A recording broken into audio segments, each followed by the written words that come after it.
চলো হারিয়ে যাই কোনো নতুন প্রকৃতির দেশে। চলো হারিয়ে যাই কোনো নতুন এক প্রকৃতির দেশে, যেখানে পাখিরা অন্যরকম ভাষার গল্প বলে আর বাতাসে মিশে থাকে গানের সুর। এটা শুধু একটা ট্রাভেল ভিডিও নয়, এটা একটা স্বপ্নের টুকরো, যে স্বপ্নে তুমি হেঁটে যাবে গহীন সবুজে, অজানা নদীর ধারে, মেঘ ছোঁয়া পাহাড়ের কোলে। নমস্কার, আমি ভিলেন কোড়া। আপনাদের ভিলেন কোড়া সান্তালি ব্লগে সবাইকে জানাই অনেক অনেক আন্তরিক শুভেচ্ছা। আমাদের আজকের ভিডিওটি বাংলা ভাষায়। আজকের ভিডিওতে আমি তোমাদের নিয়ে চলেছি এক নতুন যাত্রায়, যেখানে প্রকৃতি বলবে তার অজানা গল্প আমাদের চোখ দিয়ে, আমাদের মনের রঙে। তাই বসে না থেকে চলুন ঘুরে আসি গল্পের মতো এক সত্যিকারের ভ্রমণে। কারো যদি মনের খুব শক্তি থাকে আর সে যদি ভেবে থাকে সে ঘুরবে বহুটা পথ, তাহলে সে মানুষটি সব কিছু করে উঠতে পারে। এই দেখুন না, আমরা দুজন মিলে অনেক বন্ধুদেরকে তেলিয়ে উঠলাম, বললাম চল সবাই মিলে ঘুরতে যাব, কিন্তু কারো কাছে সময় নেই, তাই আমরা নিজেরাই বেরিয়ে পড়ি। এখানে আপনাদের একটা ইনফরমেশন দেওয়ার আছে। আমরা মালদার বাসিন্দা, আমরা মালদা থেকে বেরিয়ে পড়েছি খুব সকালে। নমস্কার প্রিয় দর্শক, আমরা আজকে ঘুরতে বেরোচ্ছি। আমরা যাচ্ছি দার্জিলিং, বাট আমরা দুজনই একদম ডেস্টিনেশন ঠিক করে ফেলেছি, বাট আমরা জানি না কোথায় গিয়ে থাকবো আর কোথায় হোটেল ধরবো বা কিছু না। পুরো জার্নিতে আপনাদেরকে দেখাবো যে কীরকম করে দুই বন্ধু বেরিয়ে পড়েছে। এটাই আমাদের পারপাস, আর কিছু নাই। কারণ আমরা দুজন বেরিয়ে পড়েছি, আমাদের কমসে কম 1 ঘন্টা লেট আছে পদাতিক ট্রেন। আর হ্যাঁ চলে গেছে, এই যে এটা হাটে বাজার, এটা তো যাই হোক, আমাদের এখনও কোনো হোমস্টে থেকে ফোন তোলেনি, একদমই বাজে। যে এরকম ইউটিউবে দেখায় যে আপনি এই নাম্বারে যোগাযোগ করবেন, আমরা যোগাযোগ করার অনেক চেষ্টা করলাম, বাট একদমই হয়নি।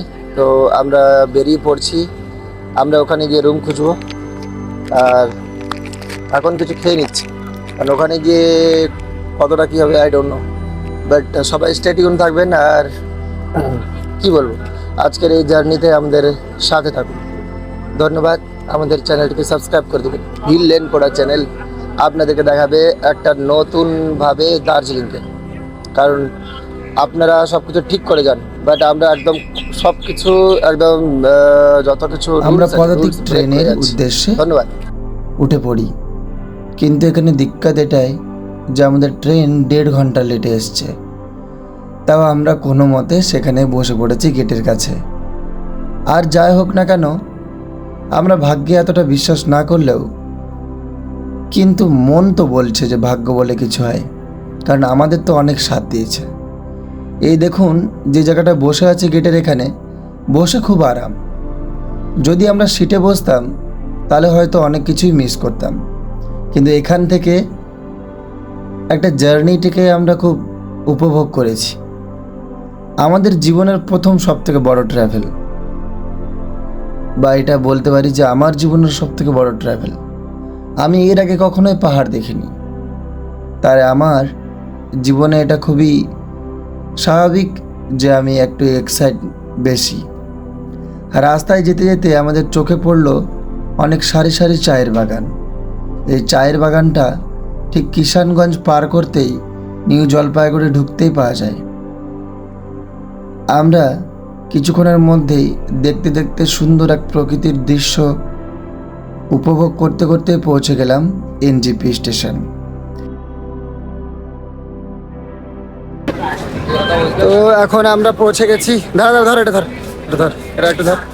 ব্যাগটা তুলে। এখন আমরা পৌঁছে গেছি, আমরা নিউ জলপাইগুড়িতে নামলাম। এনজিপি স্টেশন থেকে আমরা বেরোবো। মানুষকে যাকে জিজ্ঞেস করবেন, জিজ্ঞেস করলে ঠিক বাইরে যাওয়া যায়। বাইরে গিয়েই সেখান থেকে অনেক শেয়ারিং গাড়ি পাওয়া যায়। আপনারা ইচ্ছে মতো নিজেদের বার্গেনিং করে আপনারা ডাইরেক্ট চলে যেতে পারবেন দার্জিলিং। তো ইতিমধ্যে আমরা পৌঁছে গেছি নিউ জলপাইগুড়ি। এই দেখতে পাচ্ছেন এটা স্টেশন, নিউ জলপাইগুড়ি স্টেশন। এটা ঠিক আমরা বাইরে দাঁড়িয়ে আছি এখন। এই বাইরে থেকে এখানে বহুত গাড়ি পাওয়া যায় আপনাদেরকে। আপনারা এখানে বিভিন্ন গাড়ি পাবেন, যেমন হচ্ছে শেয়ার ম্যাজিক কার দিয়ে যেতে পারেন, আর আপনারা পার্সোনাল গাড়িও করতে পারেন। এই আমরা এখন নেমে গেছি, এখন আমাদের খুঁজে বের করতে হবে একটা শেয়ার ম্যাজিক, যেটার মাধ্যমে আমরা যাব শিলিগুড়ি। তো শিলিগুড়ি থেকে বাস ধরবো রাত্রে। আমরা এখন পৌঁছে গেছি। তো চলুন এখান আমরা থেকে মূলত এগোই।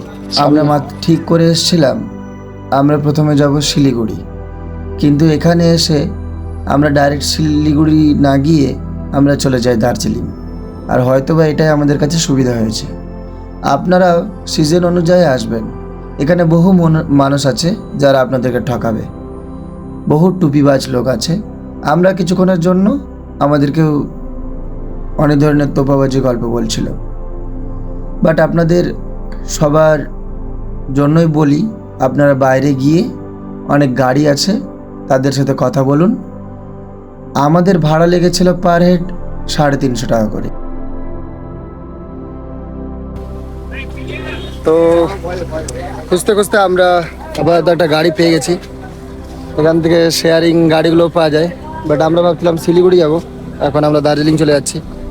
এখান থেকে গাড়ির ভাড়া আমাদের কাছ থেকে 350 টাকা নিচ্ছে। আই ডোন্ট নো, হতেই পারে 350 টাকা করে নেই দাদা নাকি? সময় 300 টাকা ভাড়া, এখন 350 যাই হোক, আমি শুনলাম 300 টাকা হয়। আপনাদের টাইমের ভাড়া আরও কম হতে পারে, 300 টাকা করেও হয় অনেক সময়।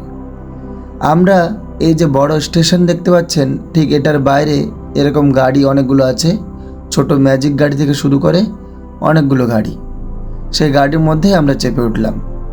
যে মানুষটি আমাদের ড্রাইভার ছিল তিনি অনেক ভালো। মানুষটার নাম বিজয় থাপা। আমরা চাইলে তার নাম্বারও ডেসক্রিপশন বক্সে কিংবা ভিডিওর লিঙ্কে দিতে পারি। এই যে প্রথম যে পাহাড় দেখার অভিজ্ঞতা, এই অভিজ্ঞতাটা কোনোভাবেই ভুলার নয়, কারণ জীবনে প্রথমবার পাহাড়, এটা ঠিক প্রথম প্রেমের মতো। তো আমাদের এই ভিডিওটি যারা যারা দেখছেন, যদি উপভোগ করে থাকেন, অবশ্যই চ্যানেলটিকে লাইক, সাবস্ক্রাইব আর কমেন্ট করতে একদমই ভুলবেন না। আপনাদের মূল্যবান কমেন্ট আমাদের ভবিষ্যতে ভিডিও বানাতে আরও সাহায্য করবে। চলুন আমরা বাকিটা পথ এনজয় করি। এই যে গাড়িটি দেখছেন, এখানে আরও দুটো দাদাকে পেলাম যাদের আমরা চিনি না, বাট আমাদের উদ্দেশ্য হচ্ছে সেই মানুষগুলোর সাথে কথোপকথন করা, যাতে আমরা লোকাল মানুষ কিংবা তাদের সাথে কথা বলে বুঝতে পারি যে সেখানকার পরিবেশ কেমন, সেখানকার ভৌগোলিক আবহাওয়া কিংবা সেখানকার ফুড, সেখানকার মানুষের আচার আচরণ কেমন। সব কিছুর জন্যই আমাদের এই ট্রাভেলটা। আমরা চাইলে অনেক লাক্সারিয়াসভাবে ঘুরতে পারতাম, কিন্তু ট্রাভেলের মজা তো তখনই যখন সব কিছু কাছ থেকে দেখতে পাবো। আমরা দুজনই হচ্ছে আজকের পার্টনার। আর এই গাড়িতে সমস্ত ব্যাগ ওদেরকে আমরা দিয়ে দিয়েছি। ওরা আমাদের উপরে ব্যাগগুলো সব ঠিক করে নিয়েছে, বেঁধে দিয়েছে। এখন একটা কথা বলি, কথা হচ্ছে যে এখানে মাঝে মাঝে বৃষ্টি হয়, তার জন্য আমাদের উপরে ব্যাগ ভালো মতো প্যাক করে দেওয়া হয়েছে। আর এখানে যে বৃষ্টি হয়, সেখানে যেতে যেতে টের পেলাম যে কিভাবে বৃষ্টি হয়। এই দেখুন সামনে যে পাহাড়টা দেখছি, এটা আমার লাইফের একদম ফার্স্ট, একদমই বলতে পারি একদম ফার্স্ট। এই এতটুকু পাহাড় দেখে আমি ঘাবড়ে উঠেছিলাম। ভাবলাম মনে হয় এটাই মনে হয় সব থেকে বড় পাহাড়। ওই যে মেঘ দেখতে পাচ্ছেন, সাদা মেঘে ঢাকা এক নতুন পৃথিবী। কিন্তু এর থেকেও আরও উপর, বহুত উপর, অনেক উপর আমাদেরকে যেতে হবে। আর এখানে যে গানগুলো চলছে, বিশ্বাস করবেন না, 60s এই গানগুলো আপনাদের মনে করিয়ে দিবে বহুত কিছু। যে সকল স্টুডেন্ট কিংবা যারা কলেজ লাইফে থাকে, আমাদের মতো ছেলেরা যারা, তারা 60s, 90s, 80s সমস্ত ধরনের যে পুরনো 90s ভাইবের যে গানগুলো, সেগুলো খুব পছন্দ করি। বাকিদের বলতে পারছি না, আমাদের তো খুব পছন্দ। এই যে রাস্তায় আমরা যাচ্ছি, এই যে জিনিসগুলোকে দেখছি, দেখে এত এক্সাইট হয়ে যাচ্ছি, আমরা বুঝতে পারছি না যে এটা থেকে পাহাড় আরও কত উপরে আছে। যতদিন না পর্যন্ত আমরা কাঞ্চনজঙ্ঘা দেখেছি, তার আগে পর্যন্ত আমরা টেরই পাইনি যে এটা থেকেও উপরে চূড়া আছে। যাই হোক, আপনারা আমার এক্সাইটমেন্ট দেখেই বুঝতে পারবেন যে আমরা কতটা এক্সাইটমেন্ট। ঠিক আমরা বহুদূর উপরে যাওয়ার পর আমরা এক জায়গায় দাঁড়াই। আমরা ভাবছিলাম যে এটা মনে হয় দার্জিলিং, কিন্তু নয়, ওখান থেকেও আমাদেরকে 2 ঘন্টা পথ আরও উপরে যেতে হয়েছে। একটা নির্দিষ্ট জায়গায় গাড়িটি দাঁড়ায় এবং সেই জায়গাটি দাঁড়িয়ে আপনি খাওয়া দাওয়া করে নিতে পারেন। এই যে উঁচু পাহাড়ের ঢাল দেখতে পাচ্ছেন, এখানে অনেক ধরনের লম্বা লম্বা গাছ দেখতে পারবেন। প্রাকৃতিক একটা নতুন দৃশ্য, যেখানে গাছগুলোর বয়স হয়তোবা আমাদের দাদুর আমল থেকেও অনেক বেশি। পাঙ্গা কি বলতে চাইছিস তুই বল? আই হ্যাভ নো ওয়ার্ডস, মানে বলার বাইরে কি বলবো। দাদা আপনি তো প্রতিবার আসেন, আপনার কি মনে হয়? আমি প্রতিবার, আমি 2-3বার 4বার এসেছি বেশি। এই যে সামনের দিকে, তাও তো কি মনে হয় যে প্রতিবার নতুন মনে হয়? আরে বাপ রে বাপ। দেখতে পাচ্ছিস মানুষ কত, কিন্তু কাজের থ্রু দিয়ে এসেছি। এই যে সামনের দিকে যে নজারাটা দেখা যাচ্ছে, ওই বাবা। তুই আমাদের ঘুরে এরকম করে ধর, আগে ধর, আয় বলে আগে। ফাইনালি গাইস আমরা চলে এসেছি। আমি প্রথমে ভাবলাম আমরা একটা বাড়িতে ঢুকে পড়লাম, তো বাড়িতে নয়, আমরা চলে এসেছি একটা এমন একটা জায়গায়, মানে এটা পাহাড়ের অনেক উপরে, তা এখনো নাকি আমাদের অনেকটা উপরে উঠতে হবে। এটা শুনে তো আমি কি বলবো, খুশি আছি, খুশি তো আছে, আমি খুশি কেন থাকবো। এই জায়গাটা মানে কেউ একটু হালকা হওয়ার জন্য টয়লেট ঢুকতে পারে। এই জায়গাটা যে নাজারাটা দেখছেন, এটা ভাবতে পারেন একটা ভ্যালি, এটা পুরোটা একটা পাহাড়, এই পাহাড় উঠে গেল আর এই দিকে নিচের দিকে দেখুন, ঠিক এটা নিচের দিকে দেখুন, এদিকে দেখ, একদম ওটা হচ্ছে ভ্যালি, ওটা একদম সমতল এই যে ভূমি। আর ভাই क्या पहाड़ है इधर देखो यार, मैं तो मतलब দাঁড়া, আমি এখান থেকে ঝাঁপ দিয়ে দিই ভাবছি, মানে মাঝে মাঝে মনে হচ্ছে কি ডানা কাটা পরি হয়ে যায়, পাপাকে পারা হয়ে যায়। আমি क्या क्या नजारे हैं भाई, পাহাড় में ঘুরো यार, মনে হচ্ছে পাহাড়ই আসলে, পাহাড়টাই সবাইকে ঘুরে উচিত, একবার হলে তো দেখাতে উচিত। এখানে প্রকৃতির অনেক চর্চা করে উঠছে। মানুষ, কারণ প্রকৃতি মনে হয় যে এখানকে সব কিছু সে সাজিয়ে রেখেছে। আমাদের মতো মানুষগুলো গিয়ে সেই প্রকৃতিগুলোকে নষ্ট করে। এখন আমরা একটু ফ্রি হচ্ছি, ফ্রি হয়ে তারপর এখান থেকে আবার গাড়ি ধরবো, মানে গাড়ি মানে আমাদের গাড়িটাই, এবার আমাদেরকে আবার উপরে উঠতে হবে। এখন এখানে এখন খাওয়ার ব্যবস্থা আছে, এখানে যে কেউ কফি কিংবা এমনি নর্মাল খাবার খেতে পারে, বেশ সুন্দর সুন্দর একটা জায়গা। তাছাড়া এই প্রকৃতি যে গড তৈরি করেছেন, ভগবান যে প্রকৃতি তৈরি করেছেন, তা চোখ দিয়ে না দেখলে আসলে সম্ভব নয়। আজকে আমি এই ভিডিওটি দেখছি, এই ভিডিওটি বানানোর পিছনে আমার আরও কারণ আছে। আমার বাড়ির লোক, আমার মা কিংবা আমার বাবা, দিদি কেউই পাহাড় দেখেনি, কোনো দিন ঘুরতে আসেনি। আমার মানে মন থেকে দোয়া, আমার ভিডিওটি যখন দেখবে তখন ওরা দেখতে পারবে যে তাদের ছেলে কত উপরে পৌঁছে গেছে। এই ঠিক জায়গাটি দেখতে পাচ্ছেন, এখানে আমাদের গাড়িটি দাঁড়িয়েছে, এখানে আমরা কিছুক্ষণ খাওয়া দাওয়া করলাম, রেডি হওয়ার পর ফের এখান থেকে বেরিয়ে পড়লাম। বাকিটা ভিডিওতে দেখুন কি বলছি।